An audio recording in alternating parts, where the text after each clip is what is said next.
होगी रोज खटर पटर, बातें भी चटर पटर, घर घर की खबर खबर, हंसी ठिठोली की है अंगराई। रेडियो राजू भाई, रेडियो राजू भाई, रेडियो राजू भाई, राज मिस्त्री का अपना रेडियो।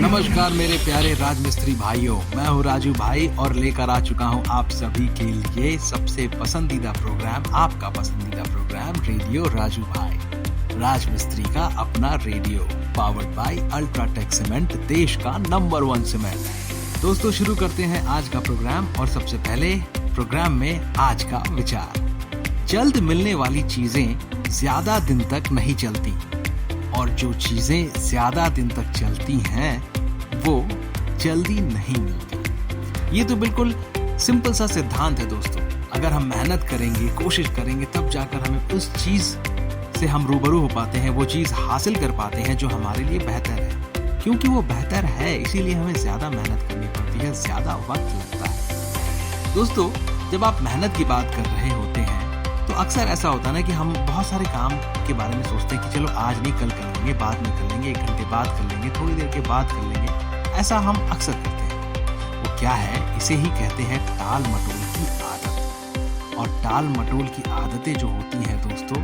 वो जिंदगी को बर्बाद कर सकती है। तो चलिए आज हम जानते हैं कि क्या आपके अंदर भी है ये आदतें। अगर हैं तो इसे कैसे जल्दी से जल्दी निकाल देनी है, क्योंकि अगर नहीं निकालेंगे तो हमारी जिंदगी में कितना ये अफेक्ट करता है इसके बारे में हम अंदाजा नहीं लगा सकते। काम टालने की आदत आपकी प्रोडक्टिविटी और खुशियों से लेकर मेंटल हेल्थ तक पर भी असर डालती है। अगर आप में भी ये आदत है तो इसे जल्द से जल्द बदलें। आइए समझते हैं कि कैसे काम को टालने की आदत जीवन बर्बाद कर सकती है। कई बार कई कारणों से हम अपने काम को तयशुदा समय पर नहीं कर पाते और उसे हमें बाद में करना पड़ता है। इसमें कोई बुराई नहीं है, लेकिन कई लोग काम को टालने की आदत बना लेते हैं। आपको लग सकता है कि काम टालने की आदत के चलते ज्यादा नुकसान नहीं हो रहा है, लेकिन शायद ही आपको इस बात का अंदाजा हो कि कैसे काम को टालने की आदत जीवन को बर्बादी की राह पर ले जा सकती है। काम टालने की आदत आपके जीवन, प्रोडक्टिविटी और खुशियों पर असर डालने के साथ साथ आपकी मेंटल हेल्थ पर भी असर डालती है। आइए समझते हैं कैसे। नंबर 1, खुद के प्रति संकुचित नजरिया तैयार करना। बार बार काम को टालने की आदत के चलते आप जीवन में नए मौके तलाशना बंद कर देते हैं। आपको लगने लगता है कि बहुत से ऐसे काम हैं जो नहीं कर सकते। एक्सपर्ट्स का मानना है कि काम को टालने की आदत के चलते आप खुद के बारे में संकुचित नजरिया तैयार कर लेते हैं। इसके चलते आप कॉन्फिडेंस खोने लगते हैं और धीरे धीरे आपकी यही पहचान बन जाती है। नंबर 2, अच्छे मौके छोड़ देते हैं। इस बात से आप भी राजी होंगे कि काम को टालने की आदत के चलते हम कई बार ऐसे मौके छोड़ देते हैं जो हमारे जीवन को बदल सकते हैं। कई बार ऐसा होता है कि हमारे पास कुछ बहुत अच्छा मौका आता है, लेकिन उस पर एक्शन लेने की बजाय हम उसे कल पर टाल देते हैं। जीवन में कई ऐसे मौके होते हैं जो जिंदगी हमें एक ही बार देती है। अगर समय रहते हम उसे नहीं पकड़ते तो हम खुद का नुकसान करते हैं।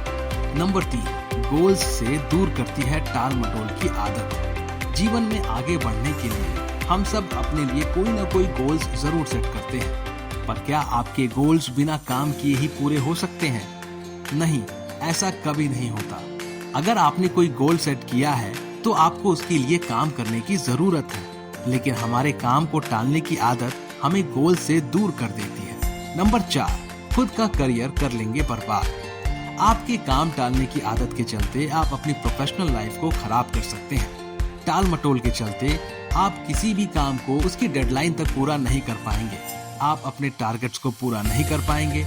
इससे आप अपने वर्क प्लेस पर खुद की बुरी छवि बना लेंगे, जिसका सीधा सीधा असर आपके करियर पर पड़ सकता है। नंबर 5, खुद के लिए सही निर्णय भी लेना हो सकता है मुश्किल।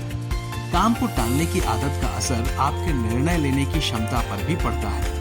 जब आप काम को टालते हैं तो आपके पास निर्णय लेने का वक्त ही नहीं होता है और जल्दबाजी में आप गलत निर्णय ले लेते हैं। आप ये भी तय करना मुश्किल पाते हैं कि आपको नए मौकों पर काम करना चाहिए या जो काम पूरा नहीं किया है उसे पूरा करना चाहिए। नंबर 6, खुद की साख पर पड़ता है असर। आप दूसरों से कई वादे कर देते हैं, लेकिन जब उन्हें पूरा करने की बारी आती है तो आप उसे टालते रहते हैं। ऐसा करने से आपकी छवि ऐसे व्यक्ति के रूप में बनती जाती है जो बातें तो बड़ी बड़ी करते हैं लेकिन उन्हें पूरा कभी नहीं करते। इसका सीधा असर आपकी साख पर पड़ता है। आप ऐसे व्यक्ति की छवि बनते जाते हैं जिस पर कोई भरोसा नहीं कर सकता। नंबर 7, खुद की मेंटल हेल्थ को करते हैं नुकसान।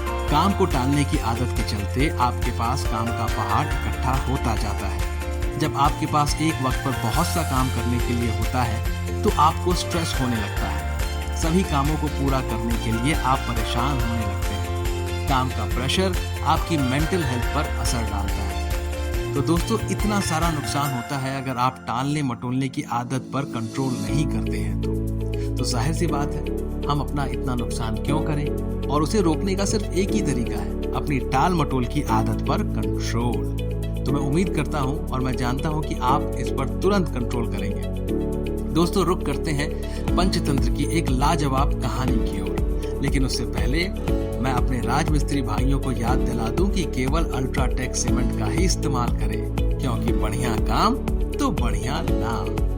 कहानी का नाम है कौवे और उल्लू का पैर। एक बार हंस, तोता, बगुला, कोयल, चातक, कबूतर, उल्लू आदि सब पक्षियों ने सभा करके यह सलाह की कि उनका राजा वनतः केवल वासुदेव की भक्ति में लगा रहता है।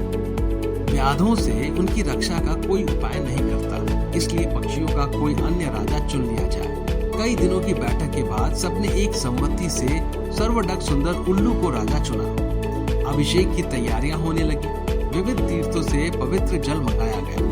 सिंहासन पर रत्न जड़े गए, सर्वघट भरे गए, मंडगल पाठ शुरू हो गए। ब्राह्मणों ने वेद पाठ शुरू कर दिया। नर्तकियों ने नृत्य की तैयारी कर ली।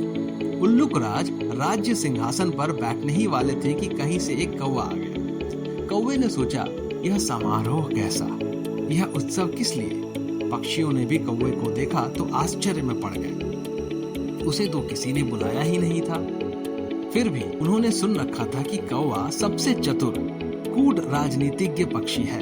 इसलिए उससे मंत्रणा करने के लिए सब पक्षी उसके चारों ओर इकट्ठे हो गए। उलूक राज्य के राज्य अभिषेक की बात सुनकर कौवे ने हंसते हुए कहा, यह चुनाव ठीक नहीं हुआ। मोर, हंस, कोयल, सारस, चक्रवात, शूक आदि सुंदर पक्षियों के रहते दिव्यांत उल्लू और टेढ़ी नाक वाले अप्रियदर्शी पक्षी को राजा बनाना उचित नहीं है। वह स्वभाव से भी रौद्र है और कटुभाषी है। फिर अभी तो वैनतेय राजा बैठा हुआ है। एक राजा के रहते दूसरे को राज्य सन देना विनाशक है। पृथ्वी पर एक ही सूर्य होता है, वही अपनी आभा से सारे संसार को प्रकाशित कर देता है। एक से अधिक सूर्य होने पर प्रलय हो जाती है। प्रलय में बहुत से सूर्य निकल जाते हैं, उनसे संसार की विपत्ति ही आती है, कल्याण नहीं होता। राजा एक ही होता है, उसके नाम कीर्तन से ही काम बन जाते हैं। यदि तुम उल्लू जैसे नीच, आलसी, कायर, व्यसनी और पीठ पीछे कटुभाषी पक्षी को राजा बनाओगे तो नष्ट हो जाओगे। कौवे की बात सुनकर सब पक्षी उल्लू को राजमुकुट पहनाए बिना चले गए। केवल अभिषेक की प्रतीक्षा करता हुआ उल्लू, उसकी मित्र कृकालिका और कौवा रह गए। उल्लू ने पूछा, मेरा अभिषेक क्यों नहीं हुआ? कृकालिका ने कहा, मित्र, एक कौवे ने आकर रंग में भंग कर दिया। शेष सभी पक्षी उड़कर चले गए, केवल वह कौवा ही यहाँ बैठा है। तब उल्लू ने कौवे से कहा, दुष्ट कौवे, मैंने तेरा क्या बिगाड़ा था तो तूने मेरे कार्य में विघ्न डाल दिया। आज से तेरा मेरा वंश परंपरागत वैर रहेगा। यह कहकर उल्लू वहां से चला गया। कौवा बहुत चिंतित हुआ, वहीं बैठा रहा। उसने सोचा, मैंने अकारण ही उल्लू से वैर मोल ले लिया। दूसरे के मामले में हस्तक्षेप करना और कटु सत्य कहना भी दुखप्रद होता है।